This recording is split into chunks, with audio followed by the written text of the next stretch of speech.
Welcome to Intercoin's show, where we talk about social impact, we talk about crypto, we talk about NFTs, metaverses, just a whole lot of new technology that's coming out. And we are not just talking about it, we're building it. Today on the show, we've got two amazing teams and guests that we want to interview, find out how they're contributing to the space, find out their experience and what they've been dealing with.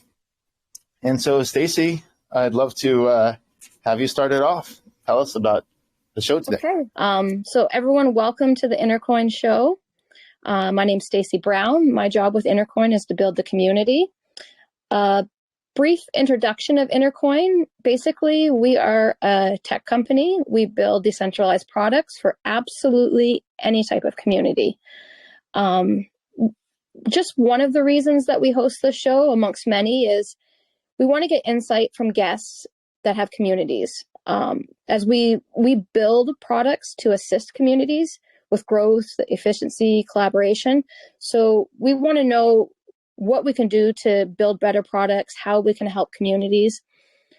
Often our guests are in the blockchain space, not always. Sometimes you'll see people on the show that are from different types of communities, which is fine because we want to know how we can cater to small businesses, large corporations. Previously, we've assisted politicians with stuff that we've built. We're gearing up now in the near future, actually, to include like celebrities, nonprofits, cities, schools, sports clubs, influencers, charities. I mean, the possibilities are endless of what we can do. Look out, this upcoming month, we have 2 new products being launched. We have the Intercoin app. You'll see the first version of that. And basically, it's going to help direct everyone to our community. It's going to be a good tool for us. Secondly, we have an NFT platform coming out, NFT Remix. It's got quite a twist to it. I can't wait for everyone to see what we got built there. These are just 2 of the products that we have coming soon. But once these products start dropping, everyone will understand that basically what we are is a tech company and we're building services for communities. Today we have a total of 3 guests. Our first 2 guests that will be speaking will be David and Faith. They're both co-founders of an absolutely amazing Emanation Studio. Additionally, Bobby's here. He's going to join in the conversation in a little bit. He's from Non-Front Events. I just want to thank everyone for coming. And basically, we can start off with Faith and David. If one of you 2 want to start by just maybe introducing yourself. Absolutely. Thank you so much, Stacy. Thank you, Intercoin. Thank you, everybody, for listening. Thank you for having us today. You are really doing great thing. Thank you. My name is David Orelu, and my co-founder is Faith. And we established an animation firm just a year ago, and the aim is to preserve Africans' cultural heritage by producing 3D animated movies. So most of the time when we produce our movie, we ensure that we keep important information in our movie that has to do with Africans' rich cultural values. And we just finished a particular project, which we hope that everyone in this community gets to enjoy because it's ready for everybody. So that's a brief of us. As we go on in this particular meeting, we get to talk better on it. So over to you, Mr. Faith, please. Would you just say something? Yeah, good evening, everybody. I'm Faith Olaseyinde. My colleague has said a whole lot of it, so I shouldn't really waste much of time saying more. So that's just basically what we do. We are an animation company. What we do is we just want to preserve our culture in form of 3D. We want to be the Disney in Africa, and we are going there. We're getting there. So that's just basically what we have. Thank you very much. Now, how long have you guys been designing in this industry? Okay, we have been actually, as a matter of fact, we started last year. but we've been together for quite a number of years now. Like we've known each other personally for like 5 years, but we came together to start brainstorming, thinking of something that would help preserve our culture. We started basically 3 years ago. So the whole animation process, the learning, the drilling and all started 3 years ago. And how did you guys connect? Like, have you guys known each other forever? Did you meet from the industry? Okay, um we met in the university. We went to the same university, University of Agriculture. Though we didn't really study animation, we learnt animation online. We took some courses online. I basically took courses on animation, and David himself took courses on music and the likes. I would leave this to David to add more to it. Yeah, so we started basically 3 years ago. And yes, before we commenced, we did a whole lot of survey and we discovered that, 3D animation in Africa is at the infant stage, and most of the animation industry in Nigeria will not dive into movie production. So getting to survey during our surveys, we discovered that the major issue we have here in Nigeria or some other firms have is we need good number of animators to make a movie work out. So then we decided to look for a means to minimize the total number of animators that can come together to make a movie work out. So in the process, we got studying and we learned how to produce from the pre-production phase to the post-production phase of 3D animation movies. We're able to study that.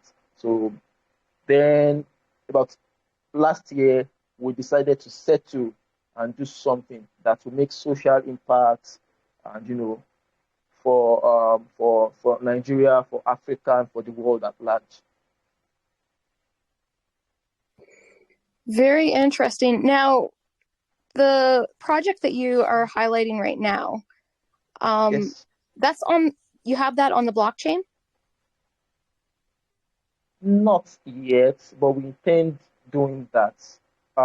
Actually, we are just set of creative guys that have very little knowledge about the blockchain, not too well you get. So more reason why we are trying to reach out to people that could help out, that could make us, advance, push us out there on the blockchain, like guide us to make this happen for real.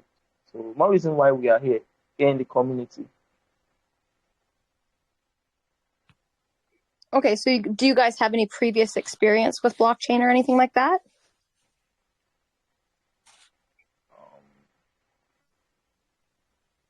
The only thing I personally, the only thing we know about blockchain or is how to get our NFTs minted and the likes. But then we discovered that we need to build a community, and there's a lot of concept around making that work out. And that is why we decided to finish a product because it's a creative company. So we decided to create a product such that we can use this to bring in more people into the community, and then our aims and vision be sold out to them as NFTs and the likes. Very interesting. Now, like when I see the quality of your work, like it's amazing. Like it's almost like Disney quality. Would you say that Disney kind of inspired you guys? Absolutely. Yes. As a matter of fact, we benchmark ourselves against, the big guys like Disney, DreamWorks, Pixar, and the It's, likes. yeah. Very nice. Now, the film that I know about, the film that is current. Is this the first one you guys have done? Or what have you guys done before this? Okay, before this, we had a lot of test samples of our product. So we did a comedy first, a very short clip. And because of the cost of production of animation content is way high, we decided to complete this particular short movie, and then intending to finish the other episodes. More reason why we started a Kickstarter campaign, so as to distribute this particular movie and then complete the other episode of this particular movie, which is Morini, the Epic Battle. The story of a woman, a legend like that, that was it was reimagined, like if it happened this century, you get. So, and then it's a whole lot. It's awesome, actually beautiful. I wish I could play or give a copy here, just a teaser here, so that you can get to see what we've done so far. And then we hope that we bring this to fruition to everybody's screen very soon. So we have Morini, we have Greenleaf, the Rise of a Hero. Greenleaf, the Rise of a Hero is more like the Wakanda, like more like Black Panther in 3D animation movie. But because it's a very long film, it will take us a very long time to complete that. So we decided to settle for this as a small firm, as a firm that is growing. Let's stick to the short film, complete it, and then we keep on building until we finish this long movie. So that is the plan we have and what we've done so far. Please, if anyone else has questions, jump in. I have a million questions to ask, but if anyone else has any questions, please jump in.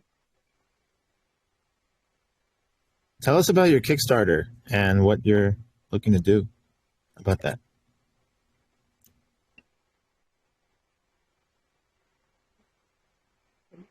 Sorry, I didn't get that.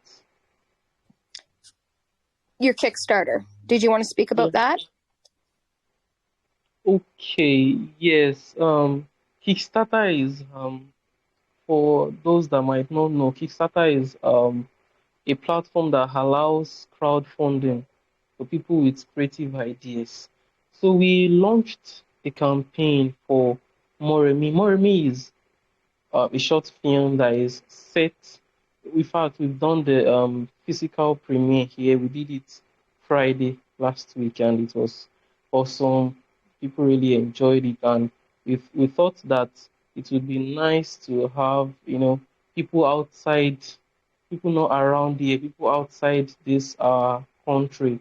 It would be nice to have them also view this, and we thought of launching our campaign, and we our campaign goal is actually $2,500 where we would be using the money to help us distribute the movie here even much more, spread it out and the like. So that's just basically why we launched the campaign. And if we could reach the goal and exceed the goal, we also have some stretch goals down there, where if we can attain, we can reach some other amounts, then we can even make much more episodes and hopefully make the movie the long one, like David said earlier. So that's just all about our Kickstarter campaign. Okay, and when you talk about the long movie, like, is that something that would be like 60 minutes, 90 minutes? Do you have like a vision for that yet? 2 hours. 2 hours. Yes. The Greenleaf is over 2 hours. Oh, wow. That's amazing. Wow. So funny Okay. enough, we have the script, we have everything intact just for us to keep building until we finish the project. So we intend finishing this short movie first and then use this as a bootstrap to get funds and then begin the real movie, so that we can come out there with more series. Okay, and I think I've been speaking with you guys for like maybe about 3-4 weeks now, and I feel like I know you guys quite well. Is there other people on the team as well, or just the two of you currently?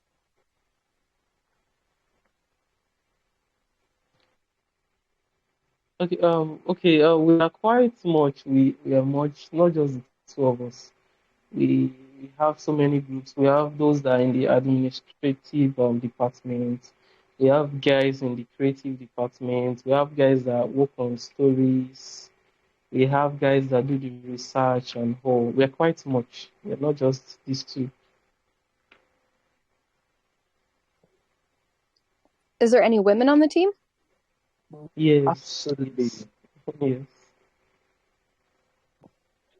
Very nice. That's interesting. Okay. I know, like, I kind of brought up Disney and that kind of stuff, but like, what else motivated you? Like, is there certain people maybe in Africa or someone that's really kicked something off that's really motivated you to do this type of work?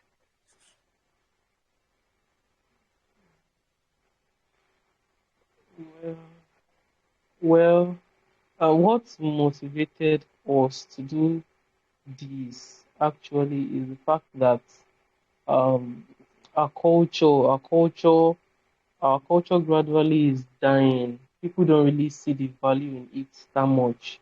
You know, the ancient stories, the ways of the past, they are all dying out. And we thought that it would be nice to keep all those things, all those stories of those times. It would be nice to keep them in such a way that generations to come would actually see them and would want to even know more about the ways of the past. So we thought movie is actually a very good means of preserving all these things. So those are the things that actually motivated us to, start animation. Animation is not something common at our side here. In fact, as a matter of fact, we those that are in the same business with us, they do not make movie per se. Only few you can handpick them. Very few, and those that are into animation are either teaching, like more like a school, animation school, or they are into commercials and all this.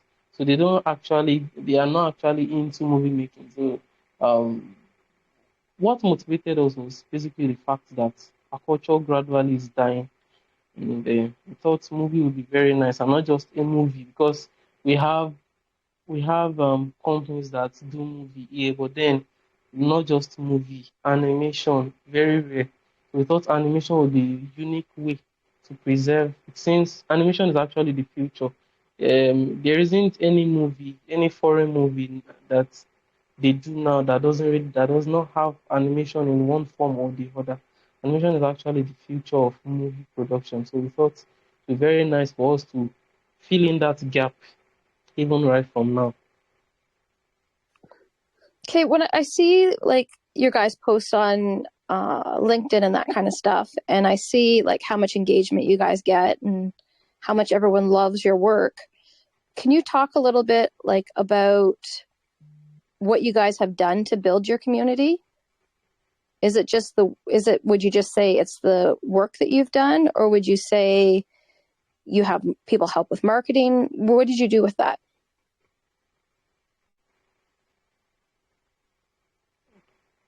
Okay, I'll leave that to David. Um, Actually, we do not have any special marketer or people that makes this come to. As in, I really don't know how to put this straight, but I think what you're asking me is how did we get how are we getting such visibility? Is that it? Yeah, like when you guys make posts, you guys get a lot of engagement. Obviously, you have a lot of community behind you. Okay. Was that organic Oh, or? oh no, that is not the case. I think the thing is, Faith and I, we believe so much in the power of unity, and so far so good. Money didn't push us to this point. Relationship with people did. So we do well to reach out to people very well, very often, give them feedback, listen to people because we are learning in this space. And then of course I think the major issue, the major thing is that we bank on people. We reach out to them. We do not take anyone for granted. So that makes people keep up with us, and I think it's a good thing because we can get to do more together. So it's not first about the money; it's first about the community, the friendship we are creating, and then the vision. So of course, we need to also try to make people sink in, get to understand happened last year. I'd like to share here. I was offered some amount of money for 40% equity in the firm, and we turned it down. Mr. Faith and I turned it down. Why? Because we actually needed the money, but they were not seeing the reasons. They were not seeing the impact we want to make. They were not seeing the essence of bringing this to reality. Not first about the number of X's, but the number of lives we'll be touching, producing our movie, reshaping culture, reshaping people's idea, reimagining stories such that even our kids can get to sit and watch them. Because it's going to be too raw for old people to start telling us story this time. But we decided to reimagine it, and I think that's the major thing is reach out to people, let them sink into our vision. So we create a community with that, create friendship with that, and then we move regardless with the little we have. So we do not have big people like that support us when it comes to marketing and the likes.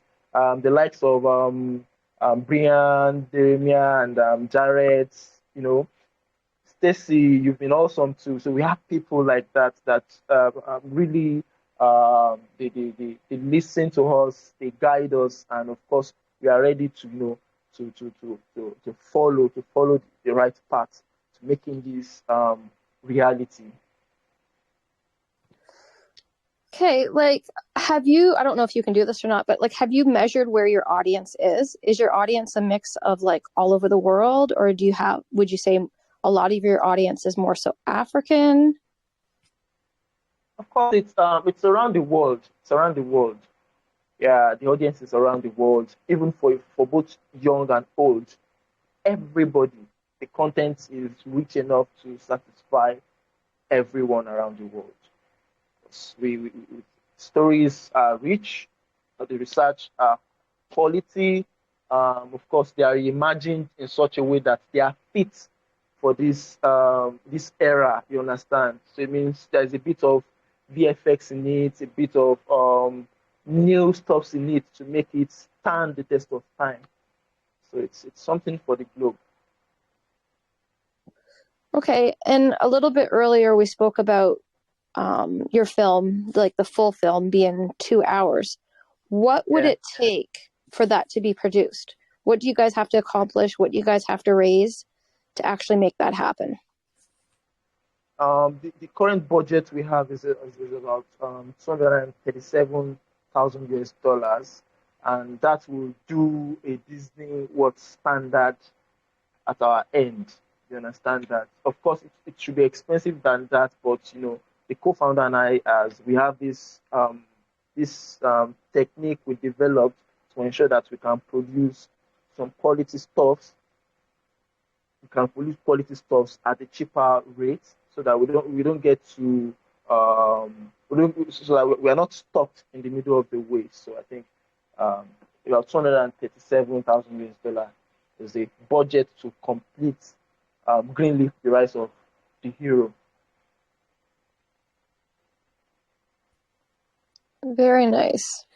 So, okay, I know a little bit about the Kickstarter. Exactly how does that work? If somebody was interested and wanted to help you guys, they go to the website? Exactly how do they do that? Okay, good. Yes, the person will go to the website, the person will make a pledge, and of course for every support we get, there is a level and there is a reward for everyone that supports us. So that's level from level 1 to 7, and then we have stretch goals. So when after making the real figure what we requested for, which is 2,500, we can also extend. We can extend we can stretch to making the next movie work out if possible. So when they get there, they make the pledge, they pick, and then once it is 100% funded campaign, the funds will be released, and then we continue on that particular page to give everybody updates on where we are, how it is going, when the reward will get to everyone we get, and then I think that's how we bring that fruition. Now, previously you said you guys went to university together. Yes. Did you guys go locally where you grew up? Did you guys travel? Like, can you speak a little bit about that? Yes, Okay. actually, it's not actually an online university. We met face to face. We met one on one. He lived somewhere far away from where I lived, but then over time we came together. Over time we came together, and the school actually was the meeting ground. The school was the meeting ground. I met him in school where we were studying an agri course in the university. So the school was the meeting ground. So over time, we mixed, we shared ideas, we rubbed minds. He is an arts person. I'm also an arts person. It was actually through there we met. Like, wow, you love art, you do art, you do this, you do that. You love music. I love music too.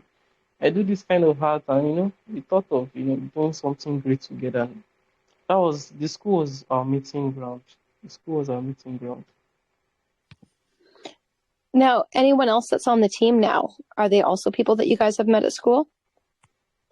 Yes, yes, absolutely. Well, not all of them, though. Not all of them. Most of us met in school. Most of the people that are in the administrative department, yes, we met in school. School was the meeting ground. After myself and David came together, we started looking for people that could, assist with the dream, and we met with them, decided to come on board, and over time we started developing other departments like the creative department. And most people in the creative department, most of them are people we met along the line. A lot as we started the whole animation idea. Most of the people in the creative department, we met them. You guys, you can do this, you can do that. Why don't you join us and help us bring this thing, help us make this thing come to reality, and we share the glory together and hope. So but majorly most people in the administrative department, we actually met in school. We met in school. Now, do I have this right? People that donate to the Kickstarter, they receive an NFT? Yes, we originally wanted to do that, but the first campaign we launched, Kickstarter didn't allow it. They said it was against their rule to give to make a reward, to make one of our rewards NFT, an NFT package. It's actually against their rule to have something that has a monetary value, yes, as a reward. So they didn't allow it. Originally wanted to do that. It was part of the plans, but they didn't allow it. So we had to settle for, having them, once we gain their contact, then we can always promise them like once they join our community, you will definitely have you'll be automatically selected for getting our NFT. That was actually the plan we reverted to, because Kickstarter didn't allow us. Kickstarter didn't allow it. Anyone have any questions? Yeah, what can we do to help you guys? Okay. Mostly based on research. Kickstarter campaigns thrive. The Kickstarter campaigns work very well on it thrives on existing relationship. Yeah, let me use that.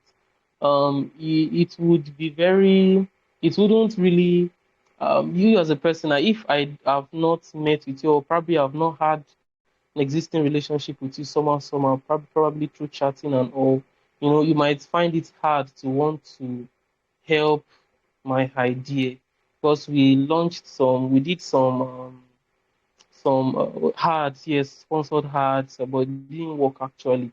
So we realized that it would be nice to meet with people you already have relationship with, and that was why we actually came to reach out to most of you guys to assist us by helping us share with your people that you already have relationship with, people that can buy into this idea. So one of the ways you can help us is by helping us share this with your people, you know, we'll share it with them and just help us tell them the whole idea, what we are trying to, communicate, and that would really go a long way. And about the campaign, if the campaign doesn't, most people do not actually know that if the campaign doesn't reach 100%, if the funding goal has not reached 100%, Kickstarter would not deduct any fund. It is until it gets to 100%.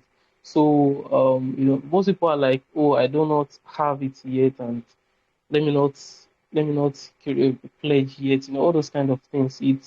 Kickstarter would not deduct until it is 100%. So the ways to help us is by helping us share with people you already have existing relationship with. That would really go a long way to help us. Yeah, I've done a Kickstarter campaign before on social media, and I'll tell you one of the most important pieces that made a difference was the film producer had a broad audience, of personal contacts already. But what he did, what he did is he was very strategic. Before we did the Kickstarter campaign, I think it was actually 2020 in January, he went out to each one of his members in his group. He set up a group on Facebook so that people would come there. So in the month of January 2020, he reached out to those people individually and got them to make a commitment to wanting to be involved in the Kickstarter campaign. And then, in June of 2020, we actually did the Kickstarter campaign. So in other words, he got the pre-sales or the pre-donations for the limit he was trying to reach. And I think it was about 23,000, and we ended hitting 27,000.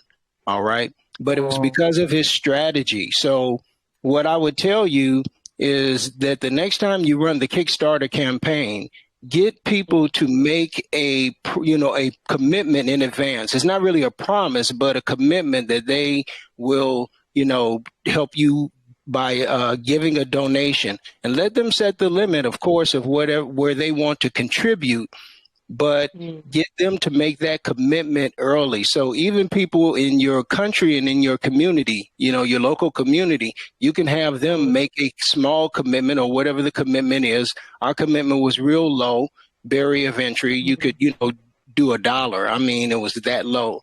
And so I was the social media promoter on Facebook for that. And what I did is I promoted every day, 3 times to 4 times a day about that particular event. So you need someone, like I know you guys are on LinkedIn. You need someone on LinkedIn who is committed to reposting, the Kickstarter campaign, because out of sight, out of mind. And by repetitiously, hitting the algorithms in LinkedIn, in the morning, noon, and at night at least, then what happens is people start to see it. Plus the algorithms get, kind of used to you all, doing that, which is real good.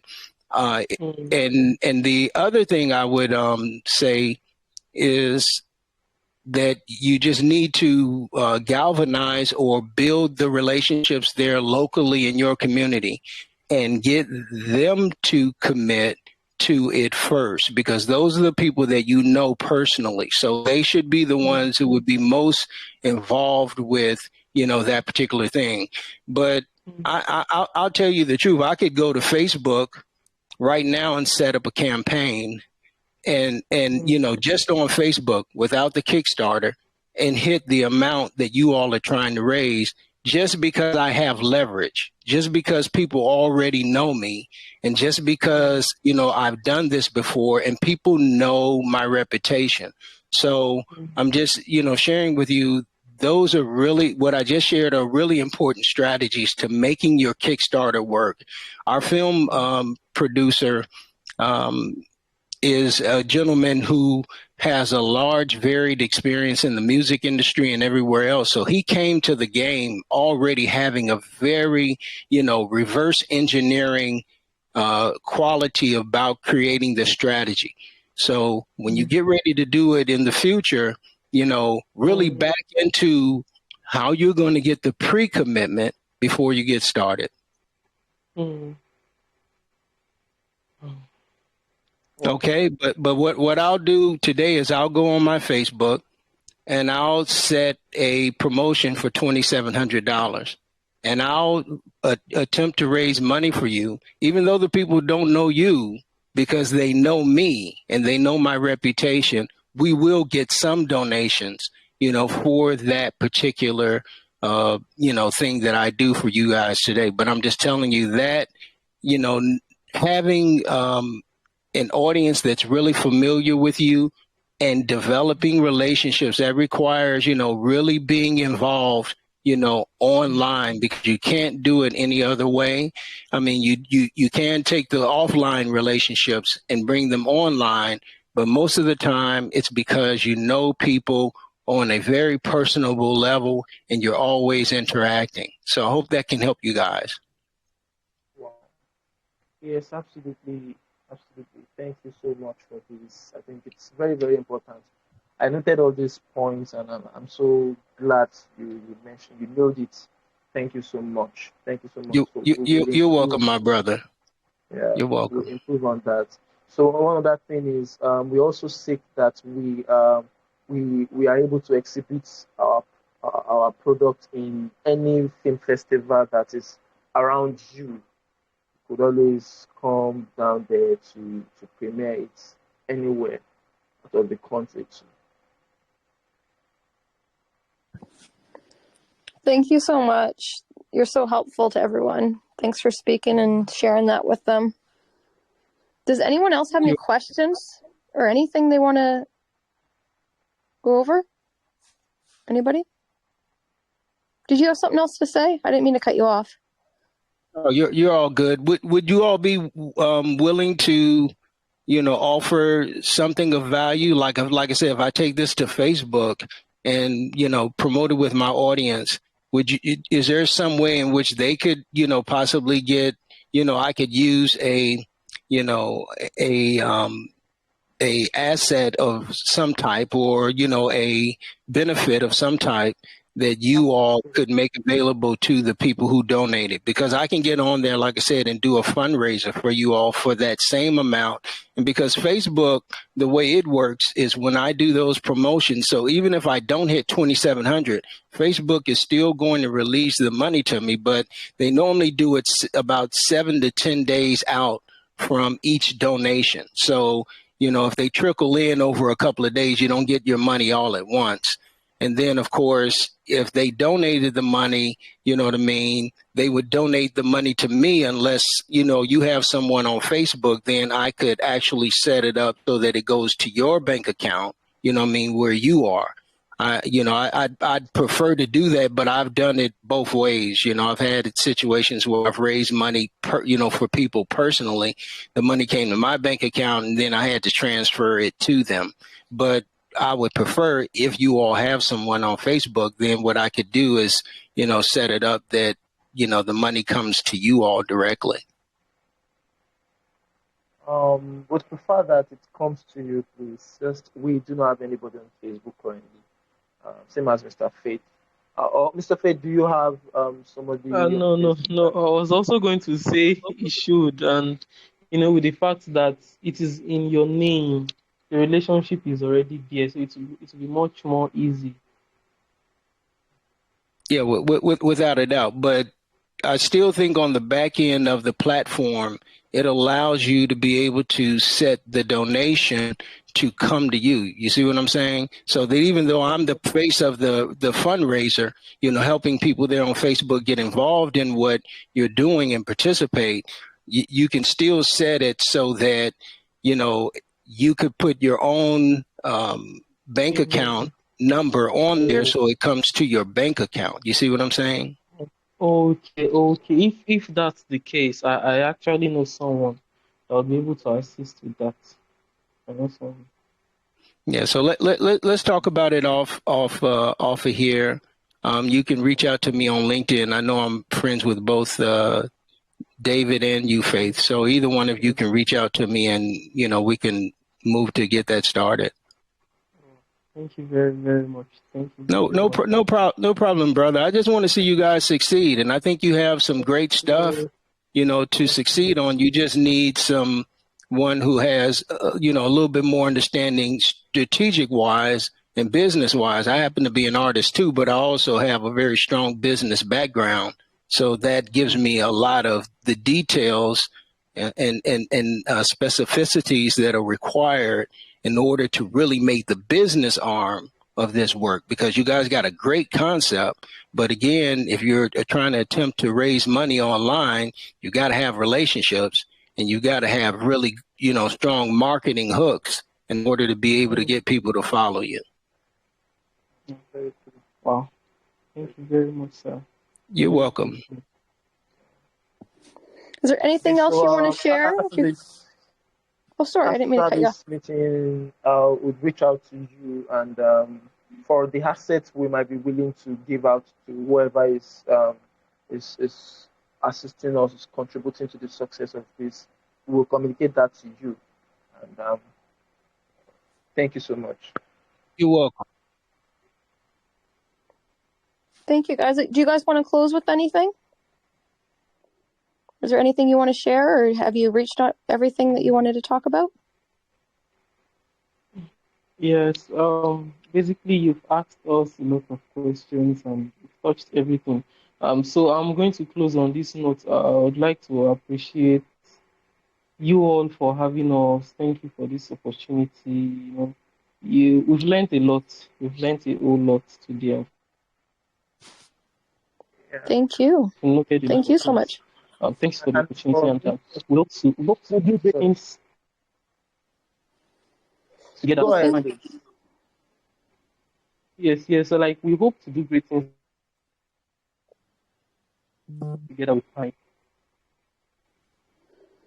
Well, thank you for being our guest. We're going to jump over to our next guest. We got Bobby here from Non-Fun Events. Welcome, Bobby. Could you just introduce yourself, Bobby?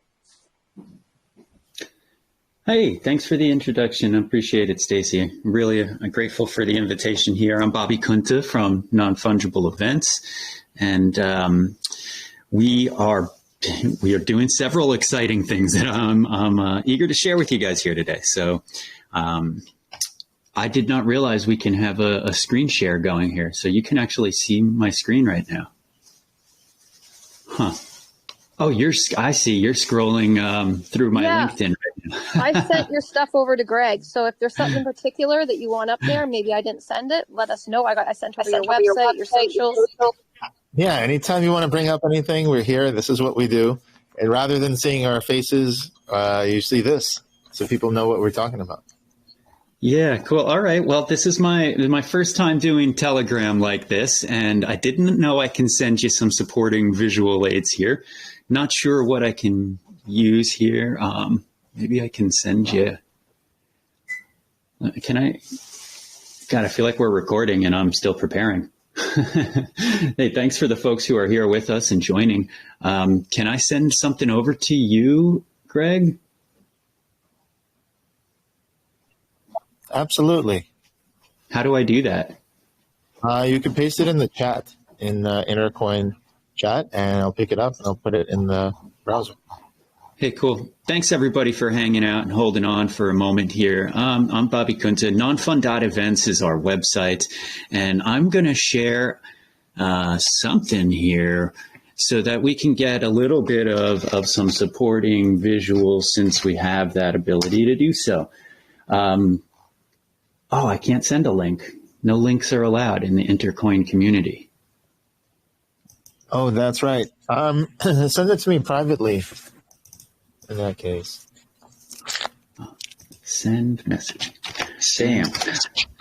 Bam. All right, cool. So what I just sent you there is that's echoing, that's our pre-seed folder here. We're just starting our pre-seed round to get the capital and the traction together for a really cool product that we're developing called the Party to Earn platform. And what this does is it enables guests at events, IRL, virtual or hybrid events, to earn crypto or NFTs just for engaging with activities at the events.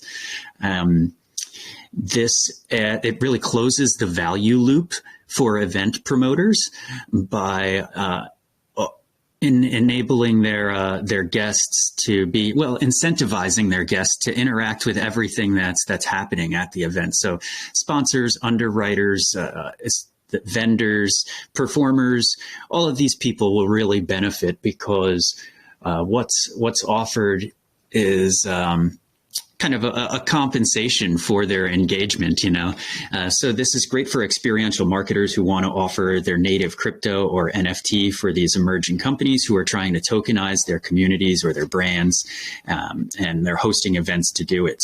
It's also sponsorable. So if one of your sponsors has tokens, their digital assets can also be loaded into the system to be earned as well. Greg, if you want to flip over to the pitch deck that was in that folder, maybe that'll be an easy way for us to walk through this. That's not really quite geared at this audience we've got right now, but heck, we might as well just run through it. There's a clear value proposition to us. We're enabling event guests to win cryptocurrency and NFTs just for doing what they came to an event to do.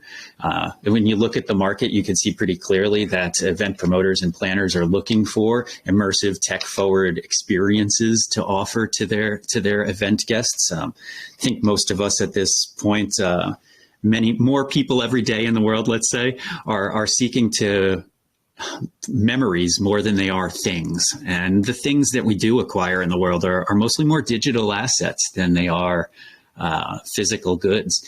And so we also need a safe way to onboard people into the Web3 space. So we've developed this solution for the market here. It's a mobile event guide. So you know what mobile event guides are. There's like 50 of them on the market. You can load in your event program, your floor plans, your sponsor guide, basically the magazine they used to hand you when you'd go to an expo. All that information can be on a mobile app. Sure, our app does that. There's about 50 others that do that on the market as well.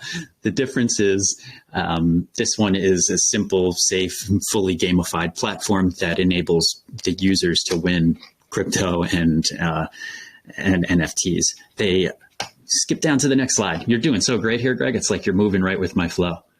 You must do this every day, huh? Yeah, it's his thing. Next. I've had some practice.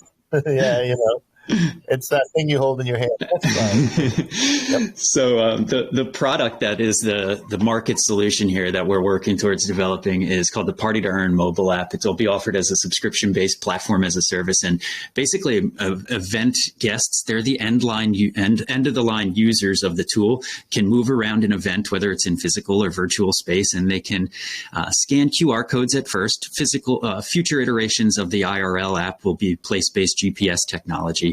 But the idea is as they move around throughout the event and engage with different activities, they earn experience points. And, their little emojis and in-game characters will tell them, hey, congratulations, you've won this.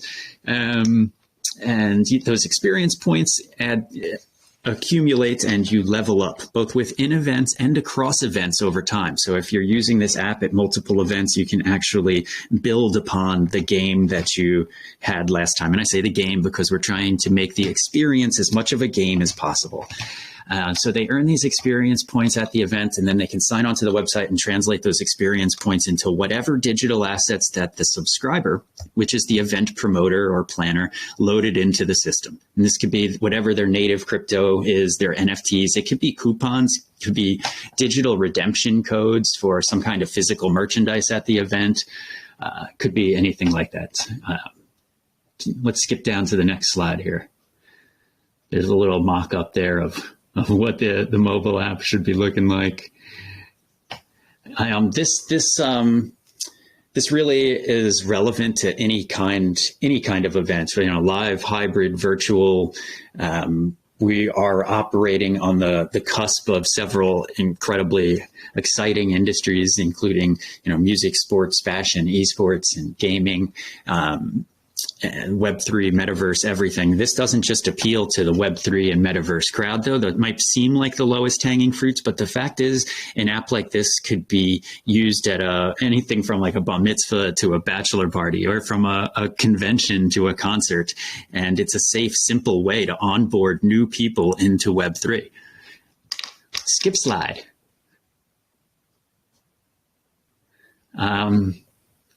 This is probably too much information for this crowd. But we've got a go-to-market plan. We've got a great team. We're currently starting a pre-seed capital raise here to get us to our minimum viable product. And you're looking at our team there.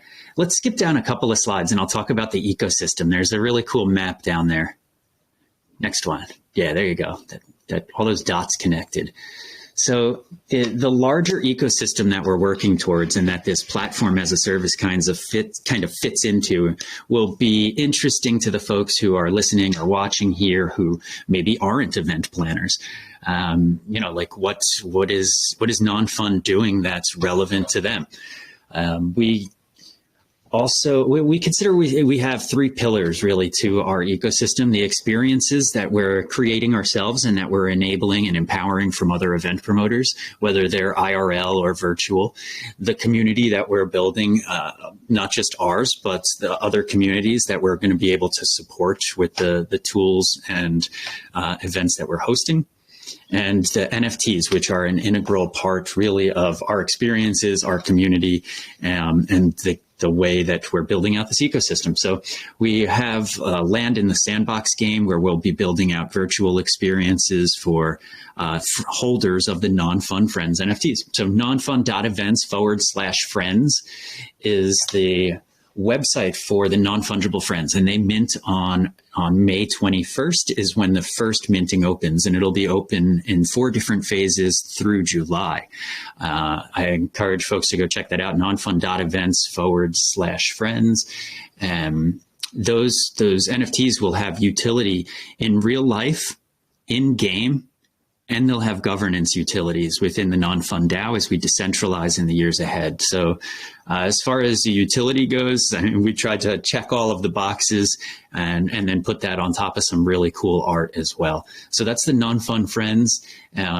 Anybody who holds non-fund friends and uses that party to earn mobile app that we spoke about before will actually earn extra experience points. There'll be an inventory on your user profiles. Remember, we said that the party to earn platform is comprised of both the Web3 enabled user profile interface and a gamified mobile app. So on the Web3 user profiles, you'll have an inventory and a marketplace, and you'll be earning non-fund tokens as well as whatever assets the subscriber loads in. And if you hold non-fund friends, you'll be earning extra experience points, which translates into extra prizes. What else is on there? The NFTs, the sandbox game is something we're building, and that will be offered sometime next year to folks. But the non-fund friends also passively yield the MEH token, and MEH will be an in-game token used in our sandbox experiences.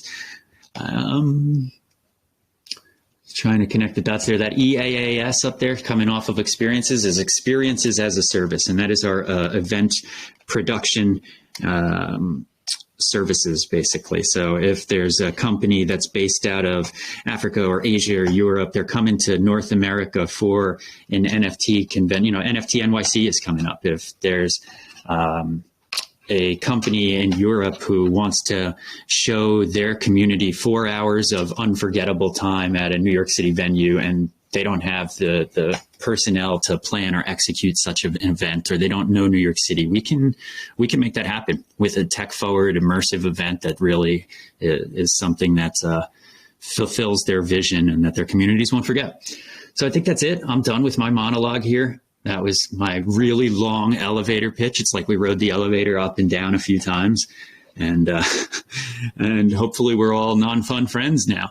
But if there's some folks here who are actually still listening to me ramble, I'd love to hear what your thoughts are if you've got any questions.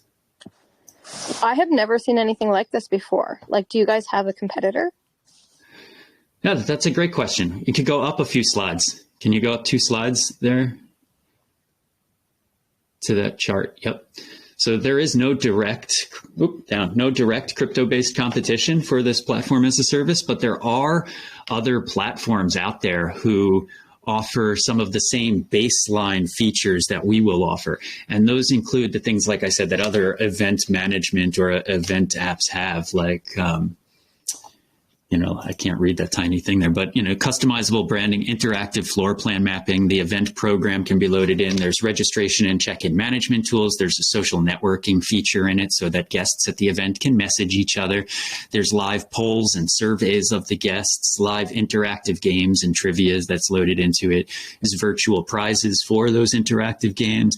And then there's data tracking and analytics. So you can see who your guests are, what they're doing, what kinds of things they're interacting with at the event, and what they're not. So, we offer all of those and so as you can see, so does a lot of our competition out there. There's about 50 different apps that do this kind of stuff. We've highlighted the 10 best here and compared ourselves to them. None of them offer crypto-based gamification, NFT integrations. And in a future iteration, after we get past our minimum viable product, we'll also be offering augmented reality features. Like, since we've already got your floor plan, wouldn't it be cool if event guests can walk around a venue and hold their phones in front of them and have little non-player characters that interact with them while they are hunting for NFTs that are hidden around the event? Because that's not actually too hard to do. Future iteration after the MVP, we're going to have that feature. We'll have one that's just built right into it, and for an extra cost, subscribers can customize that. Some of these features can also be gate kept by the non-fund token, which is a value accrual mechanism for the non-fund token. We've not deployed the contract for the non-fund token yet. We're waiting until we have all these clear and abundant use cases, such as this platform as a service. And the marketplace live on our website. Can you just we kind of dove right into the project. Sure did. Who are you? How did you, okay, you're the co-founder, right? Am I correct? Yes. Yep. I am a co-founder. Yep. Okay. What did you do before this? Great. Let's get personal for a minute here. I've been planning events my whole life since I'm 13 and I was too young to book venues. I used to have the band members from bands book American Legions and VFWs to throw punk rock shows for me. I would take over abandoned warehouses with my friends and throw outlaw raves, working for other production companies as well. So, experiential marketing, even before I knew what that phrase meant, has always been part of what I do.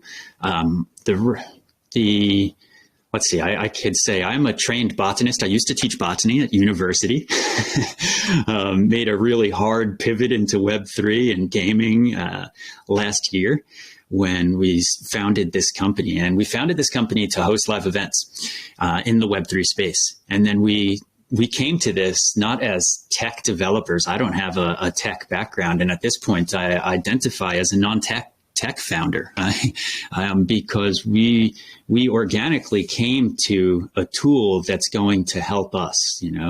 There were these event management apps out there, like the ones we're still looking at on this competition screen, but none of them did what we wanted to do with it, which is incentivize our guests and offer rewards for participating in the community and in the activities that we're offering, because the value loop is so clear. The vendors, the underwriters, the sponsors, the speakers, the performers, all of them want to be engaged with. And if every event guest is engaging with them, then the sponsors and the promoters win. All of those other participants in the event win, plus the guests who are getting paid out in cryptocurrency and NFTs do. So, what we've done here is close a value loop that, we see really needed closing. I knew you were going to say that. I knew, because you are so passionate about this. And I knew that you were going to say you were like so into like planning parties and that. That's why I had to ask. Yeah. Yeah, I appreciate it. It's a great question. I mean, we came from the background of like, we want to do this. We want this to be the coolest experience possible for our event guests. How do we do that? And this was the tool that we needed. And so that's what we're after. We've got part of it built out right now, the user profile interface. We need runway. So anybody that's listening to this, you know, some angels, incubators, startup studio, that seems right for us. The next few weeks are a lot about meetings with those types of folks and seeing how we can really put the last few panels on this rocket ship and load it up with fuel. Amazing. Okay, now you said marketing as well, right? Experience in marketing? Experiential marketing, yeah. Like marketing through experiences is basically a form of marketing, using experiences or events to do so. Okay. Just because, like, I don't know, like, probably, like, this sounds crazy, but what attracted me to your project first was when I seen Party to Earn. Because everyone does, you know, that's different, right? And you guys stand out, and like that's good for your marketing. Like, you didn't copy what everybody else said. Like, you made it your own. So I don't know. That's like, as soon as I seen that, that's how I connected with you on LinkedIn, and I was like asking questions and that. So I love that. Yeah, well, I mean, play to earn. The play to earn model for gaming changed everything very quickly with Axie Infinity. What we expect to see in the next decade in the gaming industry is a complete turn on the head towards Web3 enablement and games switching towards digital assets that can be owned by the players themselves.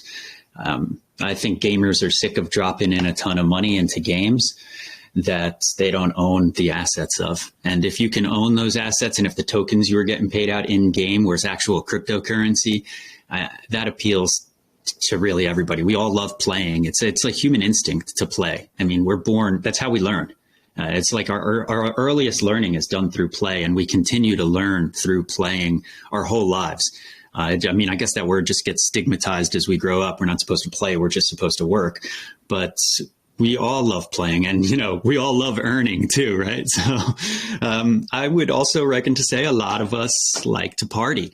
So, you know, we kind of just replaced one word there and said party to earn, and applied it to how we can close the value loop for people that are involved in events. And the way that ties into the non-fun friends is an important motivator for us in a driver is that we see a lot of people in our space, Web3 and in gaming, that are, you know, behind their avatars and spend most of their time there in today's world, especially with this damn pandemic and, you know, just the way things are so fast moving and so much information. It's just really hard to form genuine relationships, whatever those relationships are. You know, friendship is really hard, and it's not something we talk about very often. And we really see it's valuable, not just in business, but in our lives daily, that we form real, genuine relationships and friendships. And that's where the name Non-Fun Friends really came from, is non-fungible, you know, rare one-to-one friendships are what we want to see our community minting with each other. You know, I just had a question about the non-fun. When I first saw it, I was like, why is it not fun? You know, 'cause like, that's the only thing is like, you know, those parties you have without sound, you have the quiet parties, right? Silent discos. Like parties you have without fun. It's like, ooh, what can you do without fun? No. Yeah, I don't know. That might actually be a marketing challenge for us. A number of people have been saying that to us lately. It's like, I did not get it at first, non-fun. Yeah, that's the first thing that I saw. I'm like, non-fun. Okay, you're supposed to be making it extremely fun. It's like I'm trying to think. There was an old automobile. I think it was called the Yugo or something. And it means no go or something in Spanish. At least that's what they say. So it's like, you know, you name a car something that it's doing the opposite of, and then it gains the reputation for living up to not doing that thing. So like I said, I saw the non-fun, and I'm telling you, the conscious mind is just like, okay, we're not having fun here. What's going on? Yeah. Well, I mean, it's been good feedback from folks. Not sure what we could do with it at this point. It's like we've dug in so far. It's our own website. I mean, yeah, non-fun. I mean, it makes people think. Sometimes we say Web 4, or, the company Intercoin. My co-founder used to tell me Intercoin's a terrible name, blah, blah, blah, about this. That was 4 years ago. And I was telling him, no, like Intercoin is going to make people hear the word coin, because back then it was like Bitcoin, Dogecoin, right? Litecoin. And so we were like, okay, it's a coin. Got it. What is the inter part, right? And that opens the conversation. And then you get like, internet. It's the internet of coins. Everyone gets their own coin. And so that was the thing. And similarly, like Web 4, people know like, Web 3, Web 2. So when they hear Web 4, they're like, okay, I get that this is like a whole new space, whole new generation of web. What's new about it, right? So non-fun. Well, yeah, a lot of people will just not go any further, and they'll be like, oh, it's non-fun. But some people will be intrigued. It's like, what do you mean it's not fun? So then what is it? It's like, what are you trying to offer if not fun? I was just saying maybe if you go add 2 more letters, it'll be non-fun guy. Yeah, we looked at that too when we were looking at Twitter handles and stuff too. We were like, well, non-fungi works. Nobody's taken that name yet. Yeah. That guy's no fun. I'm kidding. Yeah. Well, yeah. Make sure you put the party to earn with it, because that's what, like, I didn't even look at the name. I just seen party to earn. I was like, okay, what are we talking about here? Yeah. I think if you put party to earn and it says not fun, non-fun, then you're almost making people like ask questions. Like, what the heck is going on here? Non-fun, party to earn though. And then they click and that's when you can like get them. But everyone's going to have that question, I feel. Most people are going to have that question who see non-fun. They're going to be like, all right, talk to us. Like, what's going on? I think you need party to earn, almost like your tagline, non-fun, party to earn, because it's just my opinion. But then you kind of like make it people that normally would not look past non-fun will now be like, you're creating cognitive dissonance for me, and non-fun, but party to earn. So I click. And that's when you have them and they're interested to see more, Absolutely, Gregory and Stacy. I think you really came up with that perfect piece. Now that makes sense, because then it's like a pattern interrupt, and then you feed them with the thing that you really want them to focus on. So ideally, that's what you all should do for sure. Non-fungible, party to earn, or part, however the next tagline goes. Yeah. Like associate it with a slogan all the time, just a couple of words. Then it'll be really. Gregory's right and Stacy's right too. I think then would be really powerful, because you got a pattern interrupt here. Non-fun. What's not fun? And then you got party to to earn, and it's like, okay, man, what does that mean? And that'll make you go further. Curiosity for sure. That's what you want. Basically, what we found. And all the software that I build, because I'm an unusual CEO where I build a lot of the software. I'm technically more of a CTO who just like does a lot of the presentation on the company and so on and builds the team. But honestly, what I would like to say is, as we build this out, since I've been building my software out, the big thing that matters, and people don't get this, is the big thing that matters is the mechanics of going from step A to step B, step C. In other words, as people go through the user journey, okay, every one of those things, whether they land on your site and they go through a funnel, whether they go to your app and they go through an onboarding process, whatever that happens to be, that's where you have them. That's your power. And like, if you're losing them on step C and they're not going to step D, then either they're tired of going through steps or something is wrong on step C, right?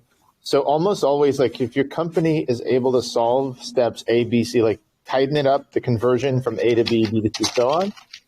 If you're able to do that, you have a superpower. People come in and they're like, okay, mostly people come into a store, like they look around, they leave, right? Your store, they buy something, right? They do something. So your conversion rate's high. When you do that, then every marketing dollar goes further. And then you do things like a viral loop where people bring other people, right? And you can play around with that, reasons for bringing other people. And on the other side, reasons for accepting the invite, reasons for completing onboarding process. A lot of what we do, actually, I'll just show you like real quickly. Like, for example, we do this for, say, Andrew Yang. So you want to go through the onboarding process for Andrew Yang, right? The more items you choose, the more people you can meet. Right? So look at these little elements. First of all, what are you supposed to do here? Well, I'm already logged in, so this is not the beginning. Usually these would not be highlighted. But you see those little hands that showed up, and there's a hand here. It kind of shows you where to click next, right? If you're not clear. After a few seconds, they can show up. And the more you click, the more items you choose, the more people you can meet on the community, right? Because you have chosen these specific interests, and wow, now it's 153 people. So there's ways to make this look better, but the mechanics of it really matter, right? There's a little reward for you for choosing more, and if you don't know what to do, boom, there it is, right? It shows you, oh, you got to click these. So once you've built up your thing, then you go ahead and set up your profile, right? And set up your photo, boom. All right, so then you can, like, for example, you can see, and then if you don't know where to click, like, where would you click here? So the thing shows you, like, boom, right? Kind of teaches you how to use the site. My point simply is that as you go ahead and make it easy and seamless for people to just get started, right, then you can easily get people to do what you want them to do. And then a business model which might be money losing, a lot of money losing models, like Groupon used to lose money because they would spend all the money on trying to get customers, suddenly becomes a money making model because all of your expenses, customer acquisition cost, for example, go down because, say it takes $10 to bring in one customer, right? But then those users that you brought in can bring in other users, so your marketing dollar might go 5 times further. And if you reach what we call escape velocity, meaning exponential growth, at some point you don't even need to do marketing, right? Twitter doesn't need to market itself, or Facebook, Meta, whatever, didn't need to market itself for people to sign up. And so that's where you want to get to. But even if you don't get that, and your curves kind of like fizzle out, but they fizzle out at like each user inviting 5 other users over the next month, right? Then your thing goes 5 times further.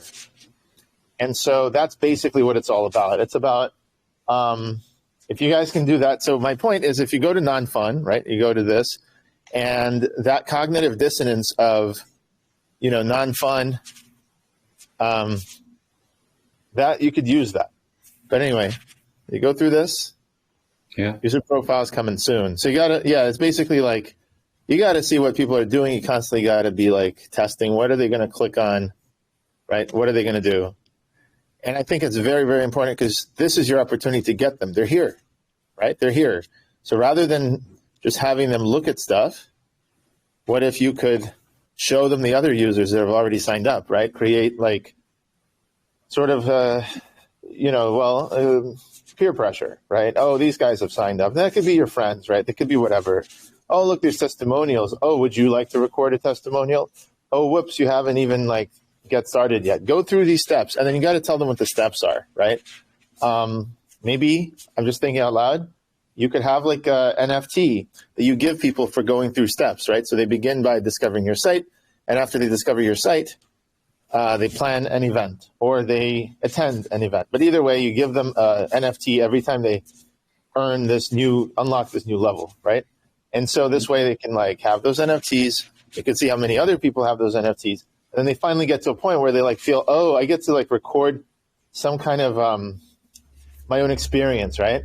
And then you in a small text it says, well, now I could use those experiences in our marketing, right? So you go ahead and put those best ones on the site, and that closes the loop. So now people come to your site, they're like, oh, all these people, look at this, people, oh, this is what their experiences are, right? They're at this party, they're going, yeah, this is awesome, there's my NFT, blah, blah, blah, blah, blah, right? And then you've got all these, and I don't know, you could maybe, you don't have to, but you could put them in some sort of carousel or something, right? It just goes on and on and on. And people just click on it and they're like, oh, I want to be part of this. This seems like fun. I don't know. It's just something that I was, from our own experience, like this is where we arrived. And it took us years to cut through all of the stuff where like Facebook tells us, hey, grow all this money and then we can get you some customers. But the customers turn out to be mostly nonsense.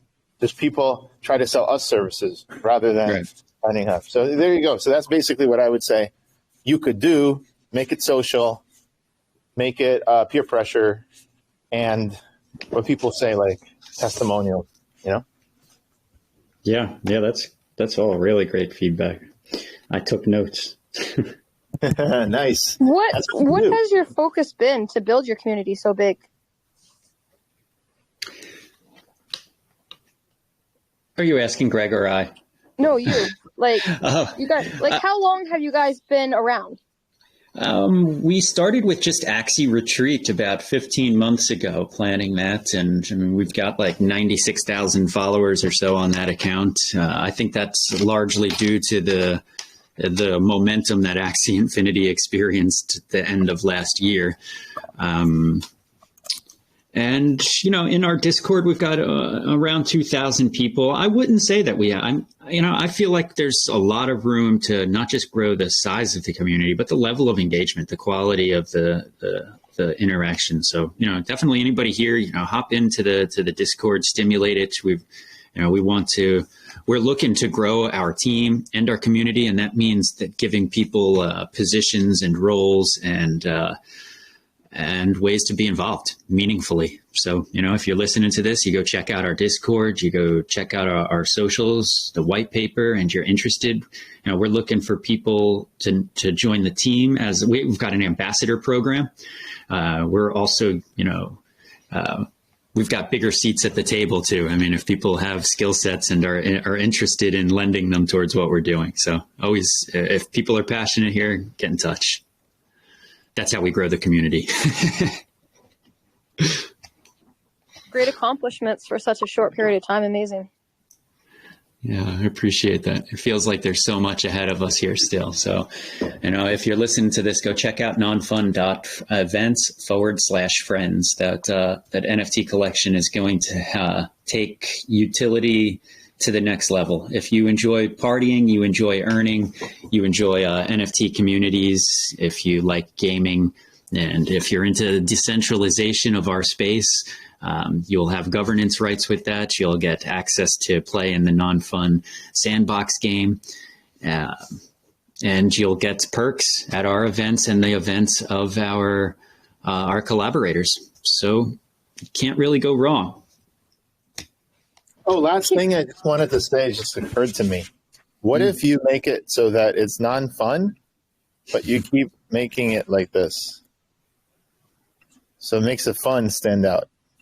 And then it makes it even more like I propose. Yeah, that's a way to write it. Yeah. You know, so everywhere you can have it as non-fun. And then it's like, oh, it's just short for non-fungible. Also keep in mind, you can just like register this site, can't you? Also this? I think it's already taken, yeah.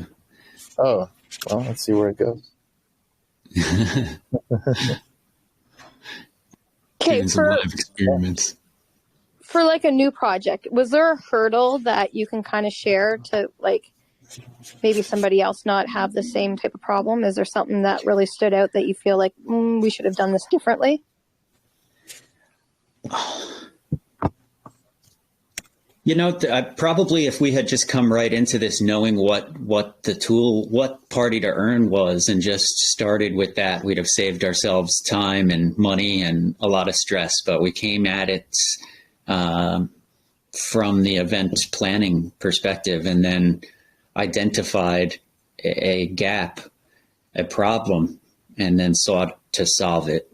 And so, you know, making that pivot extended our runway a bit, you know, or used a bit of our capital runway.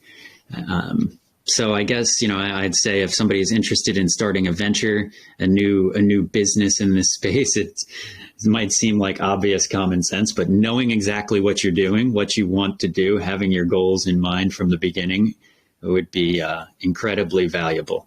I mean, there's also a benefit to the way that we came about this. If we had just set out to develop some tool, maybe we wouldn't really understand this, or maybe we would have never even thought of this idea. But nonetheless, that's what I'm thinking. Hey, look, non-fungible.events. Can buy that, huh?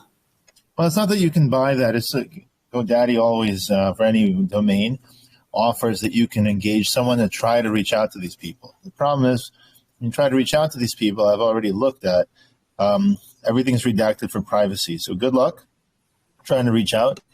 They registered through Namecheap. They're not using it. Their server doesn't seem to be online. So I think they would sell it. Let GoDaddy try to reach them and find out how to reach them. Perhaps they can't. So in the worst case, you lose $70. I would recommend to try it. I appreciate it. I think, Stacy, that's the biggest obstacle I would identify right away is, have your plan, spend your capital wisely, think about the team.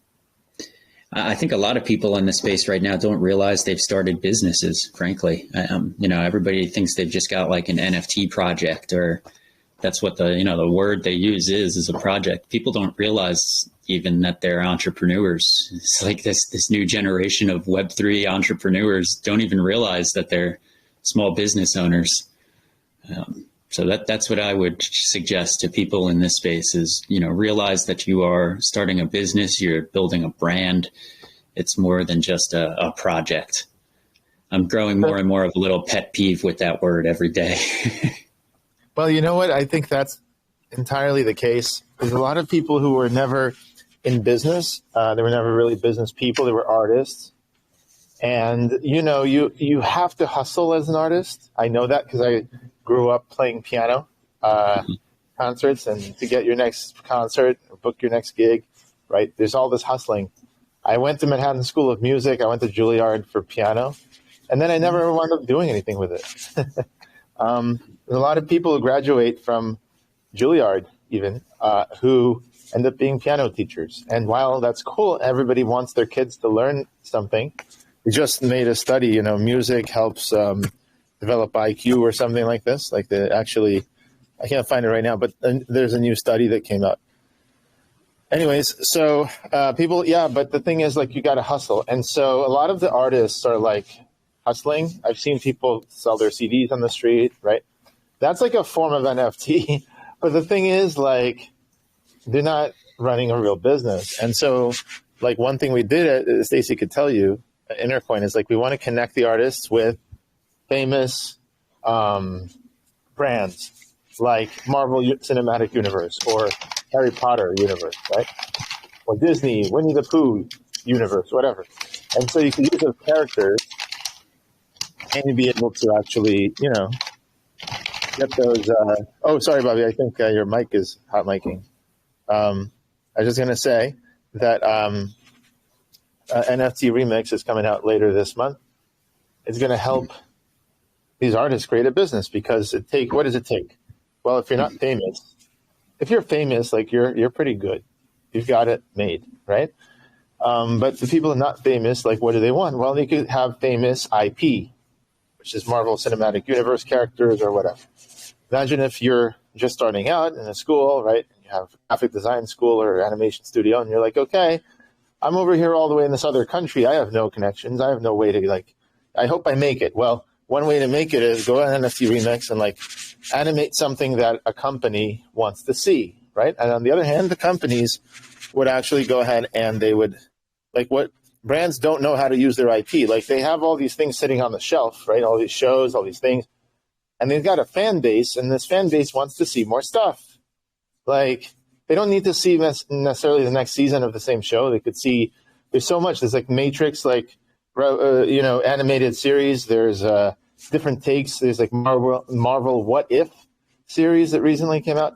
There's all these possible things that could happen, but they have to be approved by the brand, right? And so your chance is, hey, at least you get into a contest.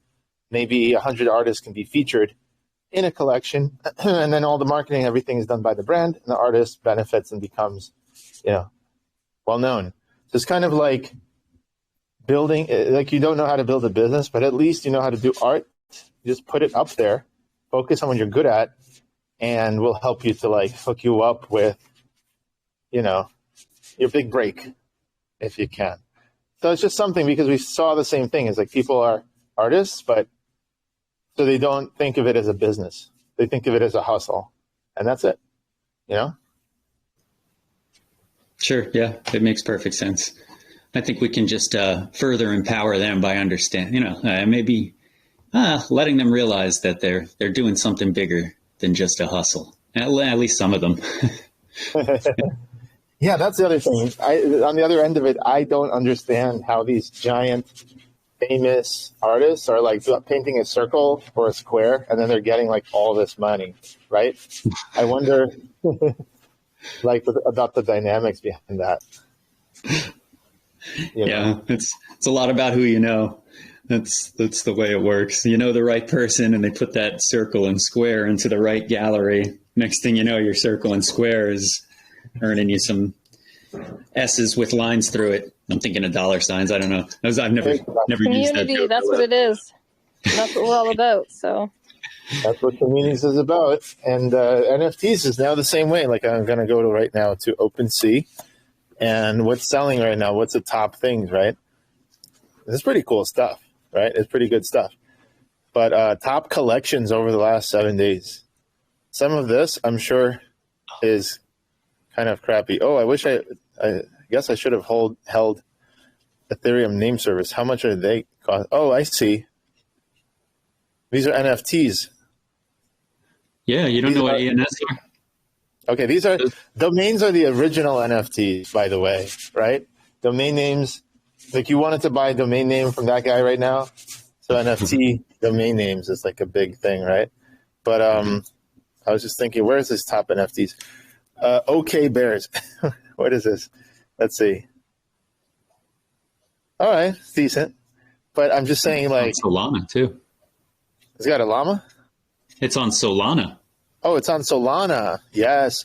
So the question is, though, is like, why is this, like, why is this matching?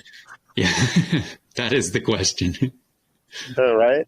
And I think I saw this 2 years ago with meme coins. Some people call them shit coins, which is basically like every like form of dog that there was. Poodle, coin, you know, and then they just branched into other animals. I remember there was a fox, there was a pig, and like it did so well. The pig token went up like 10,000%, but it had nothing. All it did was have a Telegram room. Oh yeah, I remember this. Pig Finance. I'm sure they're still around. I don't know who holds these tokens a year or 2 years later, but it's probably the people who bought it at the top. Oh, it's done? Pig Finance. Anyway, it's one of those things. Here we go. Okay, Pig Finance, the original black hole token. So it burns a bunch of tokens, right? And that's it. It's cute. You buy tokens, then you wait for more people to invest, and then money comes in, I guess, or you can sell. I don't know, whatever. But I think this is what is happening with NFTs in some sense, is that we're going to go through all the animals. We're going to start with apes, but then we go to bears and other things. But in the end of the day, like, I really think that utility matters. I always say this in every show. Stacy knows this. And so I think that if you can, what is it? Bored Apes Yacht Club, right? Bored Apes Yacht Club. It's a yacht club, supposedly, right? And that's what's interesting, is that at least you can visit a yacht club and events. So you guys are doing this. This is something different.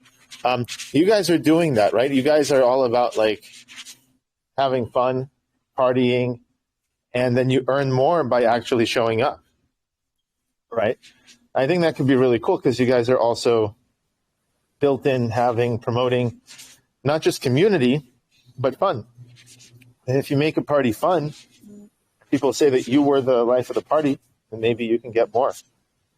And people would be like, wow, I can get more for being like a party starter, you know? Yeah. I don't know. Yeah, 100%. Yeah, these are the same lines of thinking that we have here. So if there's an ape out there, a punk out there who's listening, wants to bring us into the fold in your communities, I kind of wish I held either one, but I'm not there yet. But we can do great things with these larger communities, collaborating with them to help offer this to them. And if any of them can help us to reach what we are trying to reach, we can offer our services, at free or deep discounts in perpetuity.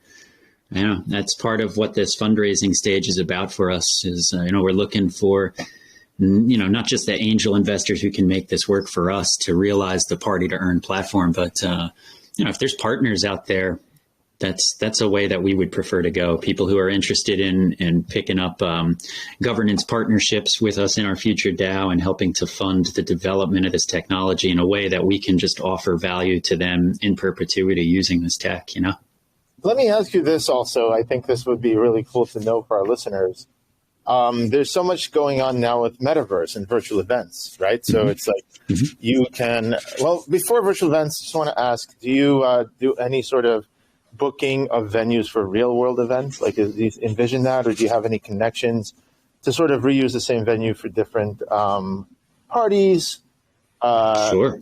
Yeah. Corporate events? We've got plenty of venue connections, and event production support and immersive installations. And we're very much ready to throw some kick-ass parties. That's amazing. To talk a little bit about that, and just also like the hybrid events which are coming. Apple, I talked to Robert Scoble, a big promoter of Apple products. He's super excited. He's always all in on the next future thing. So he's saying, it's under wraps, but he's seen it, he's played with it, and the new Apple glasses, so to speak, will bridge the gap between the real world and the metaverse, let's say, the virtual world, in a way that currently XR done on the iPhone does not, right? You put on the glasses and you see an immersive XR experience. And of course, you can switch to VR. You can switch back. You could have elements of the real world and the VR world. So it's a new medium that's coming out. And so what do you think of, like, how would you integrate the metaverse and the real world events, and how do you see the hybrid going on? Because I think that's an active area of research that people currently are doing. Yeah, I agree. The virtual and hybrid events have obviously become a very big thing over the last 2 years since coronavirus. But the party to earn platform can be used in any kind of event. So, I'll start there, is that, the party to earn can be used in virtual or hybrid spaces as well as IRL. Although personally, to me, the IRL utilities are a bit more exciting because, it enables us to walk around and fulfill that mission of ours, which is to forge real friendships. But that is a huge space that's going to grow incredibly in the years ahead. It's going to be part of the way that we don't. Right now, we're talking about the metaverse for events. Sometimes we talk about the metaverse as a meeting space, right? A place where we can be hosting meetings. It's going to replace Zoom before we know it. It's going to replace Google Meets and Microsoft meetings. We'll be meeting in the metaverse. But beyond that, we'll be going to work in the metaverse. That's where our jobs are going to be. We're going to be going to school in the metaverse in a virtual setting. That's a 3D space. So when companies like Microsoft and Apple, they're all on top of that because they see that as well. Exactly. No, I think there are some really good things here in terms of, like, not using fossil fuels, right? And not going to work with a car. You could just roll up in your pajamas, right? And be this amazing, well-dressed person in the metaverse. Yep. Exactly. I could just see, I could see people being totally obese, just never leaving their house. Yep. So as far as what we can do to offer tech forward immersive events for companies or brands like these is part of what we do, is offer experiences as a service, where we work with various production support crews and people who can build immersive installations and responsive demos and fun experiences experiences for people at events that combine different tech forward approaches to realize their vision. So if Apple wanted to host a party and they wanted to be the most Web3 tech forward possible, they would probably be looking for outside contractors to help develop such a thing. And that's where we can come in. Yep. I think that's awesome. No, I think it's important, whether it's online or offline, you're giving people a way to connect. And I think there can be ways for us to work together. Eventually, I'll think about it offline. We'll talk with Stacy. And I think in general, when we have all of these NFTs, what they're doing right now is just scratching the surface, right? I mean, it's kind of like selling a gym membership to people who never go, Yep. And there's so much more we could be doing if they actually did go. And if there was like a virtual gym, although that's a bad example because you're going to get your virtual muscles, right? So that's definitely something I look forward to. With the Apple release, when is the next one going to be? Probably September. I think it's going to change a lot. I speak to people like I met Robert Scoble in Twitter Spaces. Then we had this whole discussion. He might be on our show at some point talking about the Apple Glass or Apple Glasses. I think at the end of the day, things are going to change massively by 2024. Right now, by 2023, I should say. Right now, we're just figuring out what to do. And what I could tell you is the mechanics remain the same. The mechanics of what I said and you took notes about, going from step A to step B to step C, whatever. Yeah. And the rewards and the social, visceral feedback and, all this stuff, very, very important because that shapes the human behavior. And honestly, human behavior has changed so much in the last 30 years. Like people used to go outside. People used to play basketball with their friends, right? I used to do that. I used to grow up, Remember? Remember the 90s? I feel so old for having like a childhood of sports. I'm kidding. But the thing is, so people are on their phones, right? And their phones became super addictive because of the internet and because of all of the sort of corporate ways to satisfy your desires, right? Whether it's porn on the internet or whether it's Facebook, you get to brag, you get to argue, you get to share cat memes and videos and stuff like this. So it was natural for people to monetize and try to get monetize all those memes and all these things. We have yet to monetize memes, but I think that's coming. But at the end of the day, people long for connection. And real connection. So I think 100%. It's important to bring that back. Yep, absolutely. Thank you for saying so. That is, like I told you, that's at the core of our mission is to bring gamers and the Web3 community out from behind our avatars to mint rare one-to-one non-fungible friendships. I love it. All right. Well, let's end the show on this great note. Let's see if in a year from now people are going to have their non-fungible girlfriends and then non-fungible relationships. I would love to see where you guys are at in a few months. And until then, let's keep the conversation going. Really appreciate it, Gregory, Stacy, the whole Intercoin crew. Thank you, everybody, for tuning in, giving us the time. Time is really valuable, so really grateful for yours. And check out nonfund.events is the website, nonfund.events/party to earn. Explains more about that model that we were talking about. There's also a pre-registration link up there. So if you host events or plan events of any kind and are interested in getting your name in there as soon as possible for the alpha trial version of this tech, hop in there right now, sign up for it. We're never going to spam you. We won't sell your information. It's at nonfund.events/party to earn. You could be one of the first to use this tech at a deep discount. Amazing. Thank you for your time. I so appreciate you being our special guest today. Thank you, Faith, also, and David. Yes, Faith and David. I enjoyed your...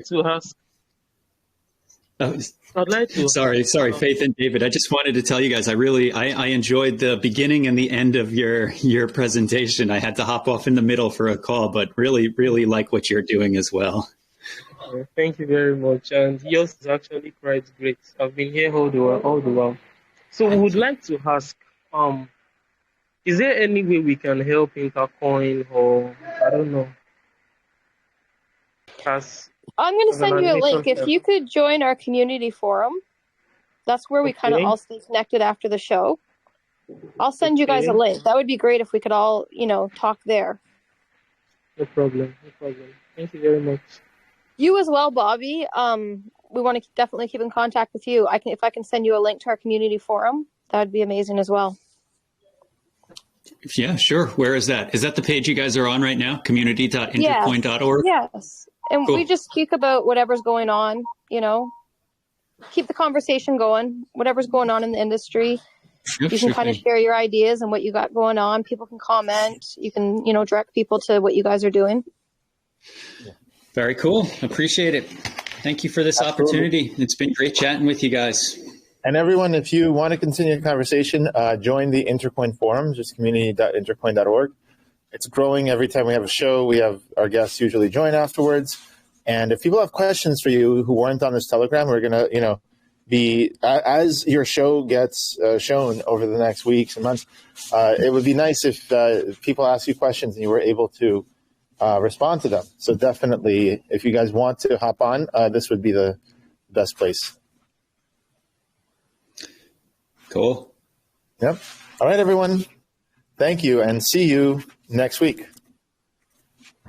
Thank you. Thanks, folks. Thank you very much. Thanks a lot, everybody. Appreciate it.